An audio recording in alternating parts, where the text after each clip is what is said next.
Dear students, आज मैं tense शुरू करने जा रहा हूँ। इसके पहले मैं टेंस के संबंधित वाक्य प्रेजेंट, पास्ट, फ्यूचर का बताया, लेकिन जो टेंस जिसे हम कहते हैं आज मैं उसे शुरू करने जा रहा हूँ। सबसे पहले मैं आज इंट्रोडक्शन दे दूँ। टेंस की परिभाषा अक्सर बच्चे पूछते हैं कि टेंस किसे कहते हैं, टेंस क्या है। टेंस की एक सर्वमान्य परिभाषा है कि किसी भी कार्य को करने में जो समय लगता है उसे ही हम टेंस कहते हैं। समय तीन प्रकार का होता है। जो बीत गया उसे हम पास्ट टेंस कहते हैं, भूतकाल।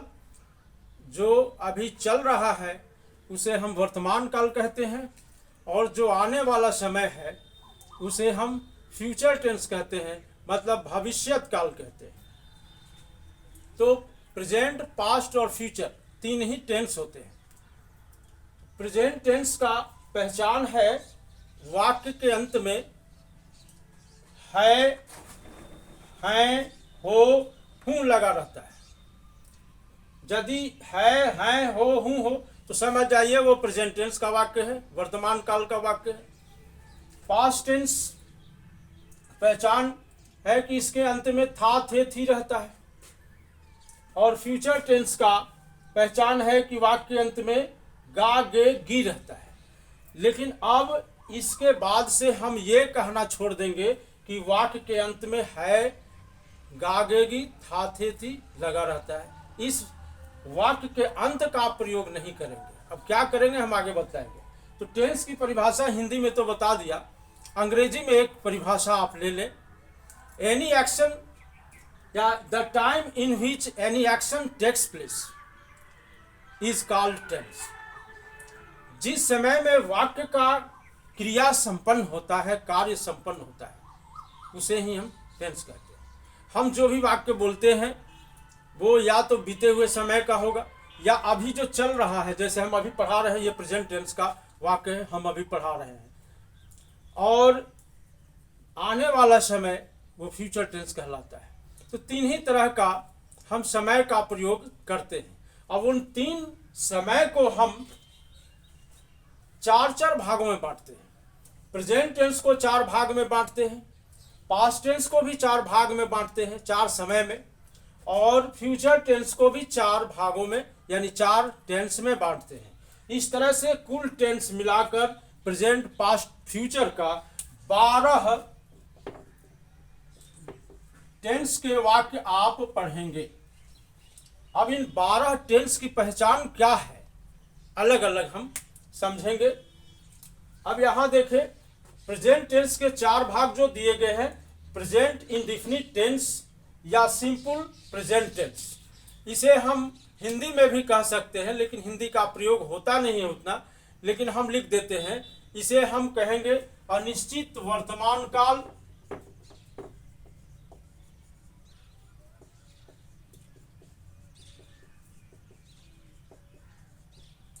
या अनिश्चित वर्तमान काल भी कहेंगे, या कहेंगे सामान्य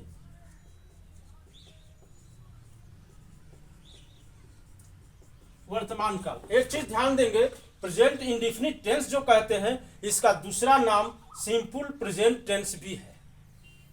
दूसरा जो प्रेजेंट इंडेफिनिट टेंस का जो दूसरा भाग है, दूसरा काल है, वो है प्रेजेंट कंटिन्यूअस टेंस, या इसी का नाम है प्रेजेंट प्रोग्रेसिव टेंस, या इसका तीसरा नाम भी है, दूसरे का तीन नाम है, प्रेजेंट इम्परफेक्ट टेंस। इसे अगर हम हिंदी में अगर कहें तो कहेंगे कि अपूर्ण वर्तमान काल, अपूर्ण वर्तमान काल, अपूर्ण वर्तमान काल इसका हिंदी कहें। ये तीनों नाम याद रखेंगे, प्रेजेंट कंटिन्यूअस या प्रेजेंट प्रोग्रेसिव या प्रेजेंट इम्परफेक्ट टेंस। तीसरा वाक्य है प्रेजेंट परफेक्ट टेंस, इसको हम कहते हैं पूर्ण वर्तमान काल।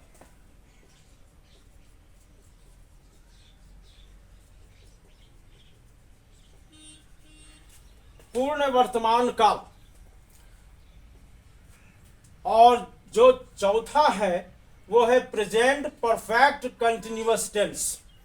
प्रेजेंट परफेक्ट कंटिन्यूअस टेंस, और इसे हम पूर्ण सतत पूर्ण वर्तमान काल कहेंगे। इस प्रकार से 1, 2, ये 3 और ये 4 नंबर प्रेजेंट टेंस का केवल पहचान, प्रेजेंट टेंस का भाग है।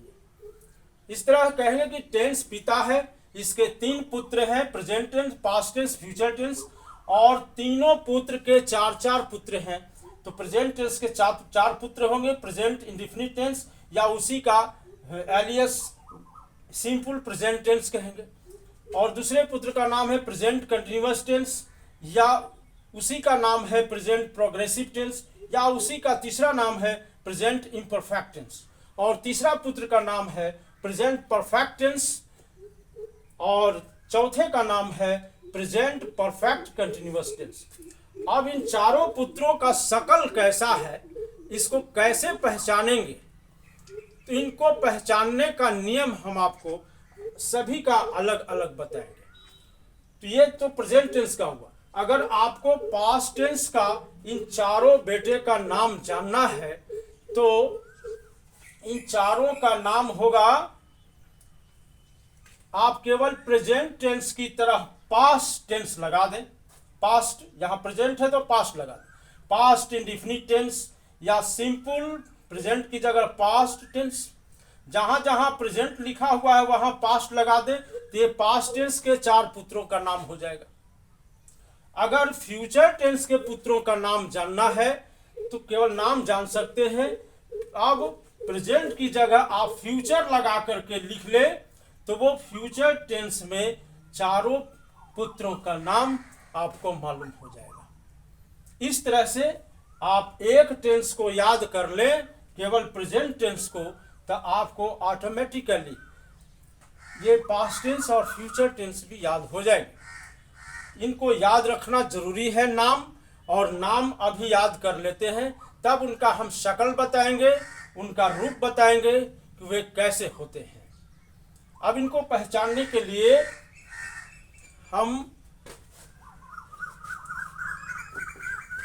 लंबा वीडियो हो जाएगा,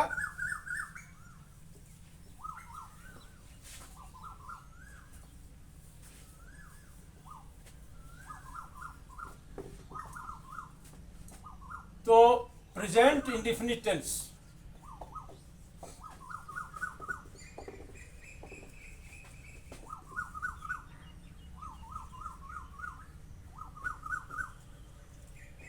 इसको पहचानने का क्या नियम है, कैसे पहचानेंगे?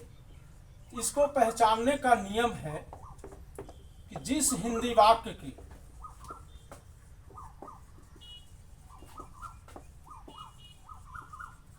क्रिया के अंत में अब एक शब्द आता है क्रिया। अब आपको क्रिया समझना जरूरी है। यदि क्रिया को, यानी अंग्रेजी में जिसे हम कहते हैं वर्ब को आप नहीं समझेंगे तो ये टेंस नहीं समझ सकते।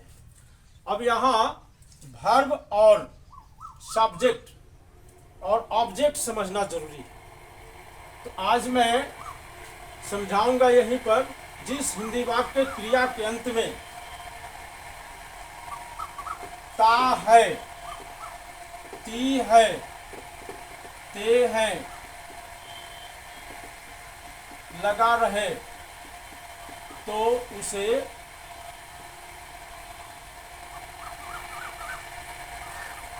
प्रेजेंट इंडेफिनिट टेंस का वाक्य कहते हैं। जैसे हमने कहा कि वर्ब के अंत में लगा रहता है, तो वर्ब के अंत में रात में चांद चमकता है, एक वाक्य ले। इसमें वर्ब क्या है? रात में चांद चमकता है,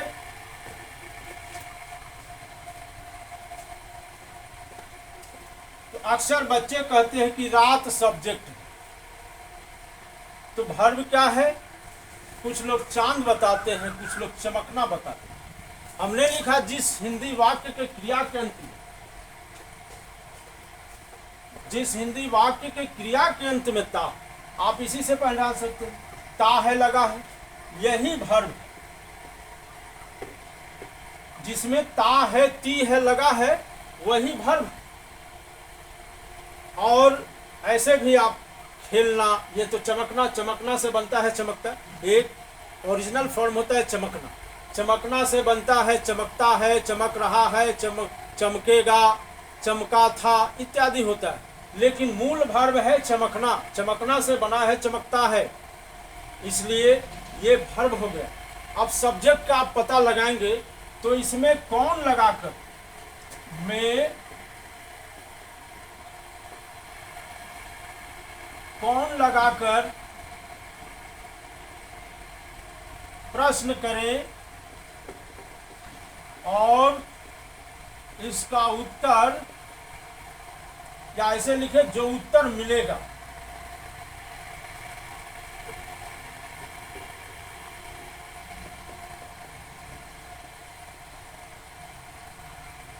उत्तर मिलेगा वही सब्जेक्ट, यानी जिसको हम कहते हैं कर्ता होगा। केवल आप वर्ब पहचान दें। हमने पहचान बता दिया कि ता है ती जिसमें लगा है वही वर्ब है, और उस वर्ब में चमकता है। कौन चमकता है, इसमें कौन लगाकर प्रश्न कर दीजिए। कौन, ये कौन लगाकर प्रश्न कर दीजिए, आपको जो उत्तर मिलेगा। कौन चमकता है? चांद चमकता है। ये चांद सब्जेक्ट है, रात सब्जेक्ट नहीं है। सब्जेक्ट हुआ चांद।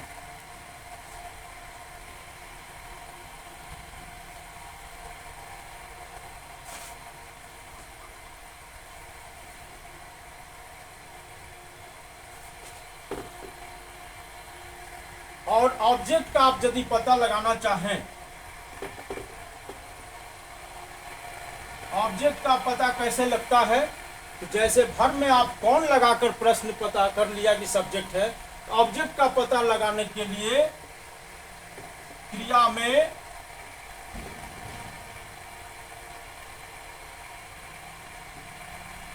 किसे अथवा क्या, दोनों में से एक से उत्तर नहीं मिलता है किसे से, तो क्या लगाए? दोनों में से किसी एक से उत्तर मिल जाएगा। क्रिया में मतलब यही चमकता है में क्या लगाकर प्रश्न करें और जो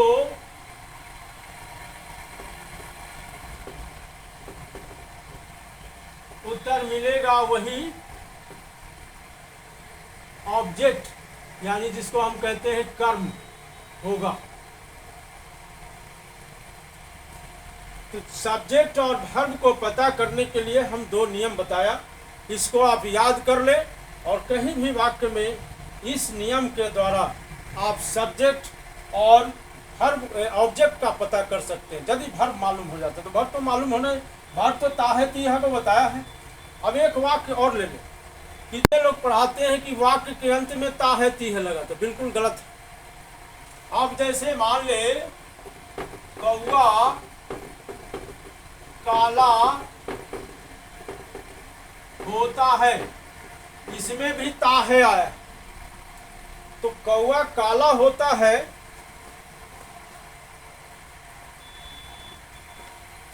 इसमें भी ता है आया है, तो प्रेजेंट इंडेफिनिट टेंस का वाक्य, लेकिन अंतर यह है इसे हम इसमें इज एम आर का प्रयोग करते हैं, और इसमें जिस वर्ब में जो लगा रहता है उसमें इज एम आर का प्रयोग नहीं करते। यहां बनाते हैं कि द क्रो इज ब्लैक,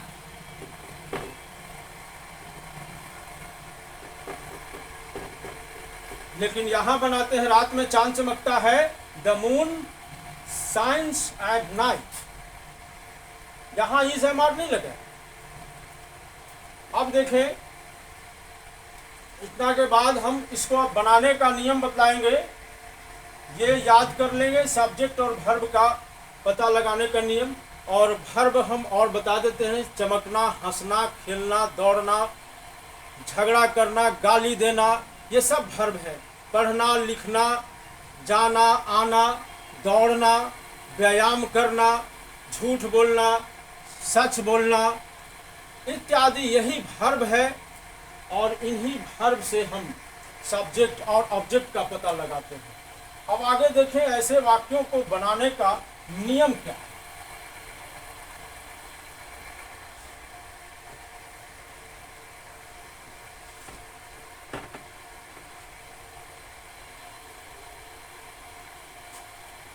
रात में चांद चमकता है, ये जो एग्जाम्पल था। अब बनाने का नियम,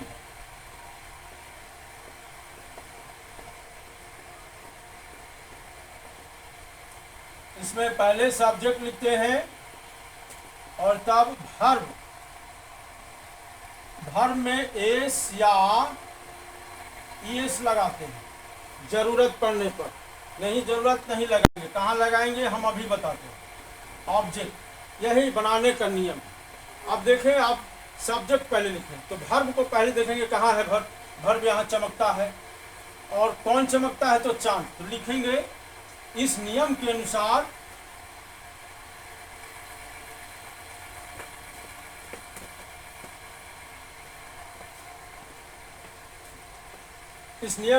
लिखेंगे द मून शाइन। इस चमकना होता है तो इसमें एस लगाएंगे। साइंस, रात के लिए एट नाइट लगाएंगे। अब ये एस क्यों लगा, इसके लिए आप इसको याद कर लें।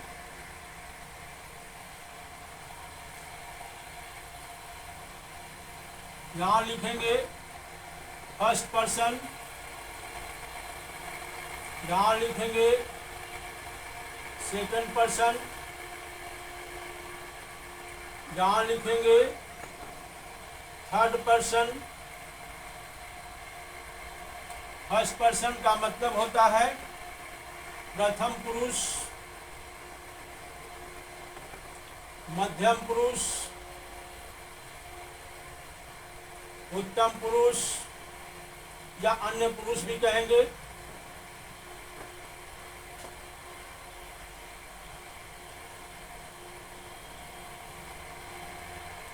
यहाँ जो हमने लिखेंगे एक सिंगुलर नंबर होगा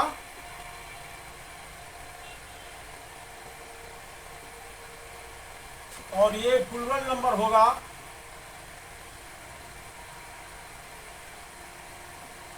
ये सिंगुलर नंबर में आएगा और इधर प्लूरल नंबर में। फर्स्ट पर्सन में सिंगुलर नंबर में आई होता है, जिसका हिंदी होता है मैं। प्लूरल नंबर में आई का ही वी होता है, जिसका मतलब होता है हम या हम लोग।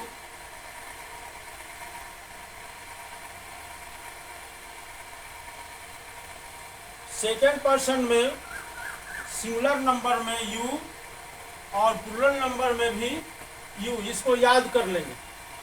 थर्ड पर्सन में सिंगुलर नंबर में ही, सी, ईट और एक वचन, जिसका एक सिंगुलर नंबर एक वचन संज्ञा। एक वचन संज्ञा का मतलब क्या हुआ? काऊ, राम, एक ही है। काऊ मतलब गाय एक है, राम एक है, सीता एक है। और इसमें प्लूरल नंबर में दे होगा, दे। और प्लूरल नाउन, प्लूरल नाउन का मतलब बहुवचन संज्ञा, जिसमें मान लीजिए यहाँ काउ लिखे हैं तो इसमें काउज हो जाएगा, काउज। राम है तो राम एंड श्याम हो जाएगा, राम एंड श्याम, 2 आदमी हो गया तो 2 हो गया। यहाँ सीता है तो सीता एंड गीता, इस तरह से एक से अधिक आदमी हो जाएगा तो वो प्लूरल नंबर में आएगा। अब जो हम एस लगाएंगे यहाँ पर भर में हमने एस या यस लगाने को कहा है, तो एस या यस ये थर्ड पर्सन का जितना सब्जेक्ट आएगा, ही आएगा, सी आएगा, ईट आएगा, या काऊ आएगा, राम आएगा, सीता आएगा, इन सब के सब्जेक्ट यदि आए तो इनके वर्ब के साथ एस या यस लगाते हैं।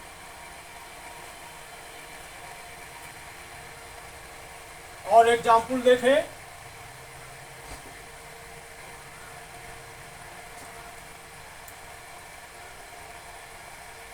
रात में वह पढ़ता है,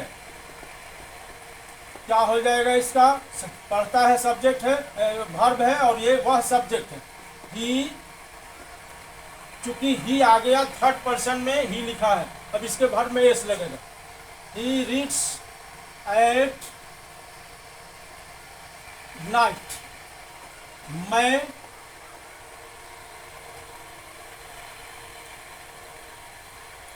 पत्र लिखता हूं,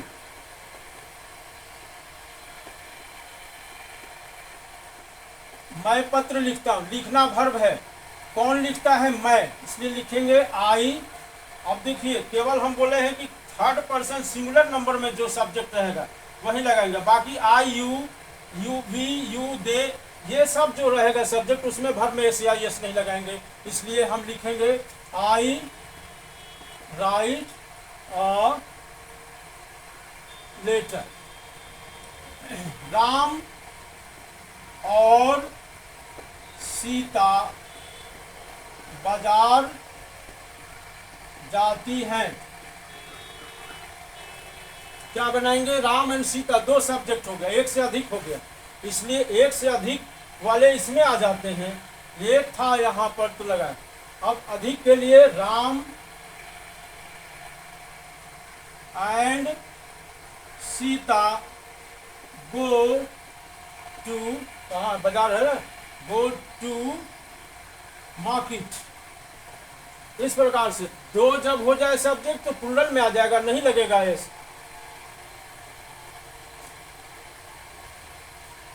गायें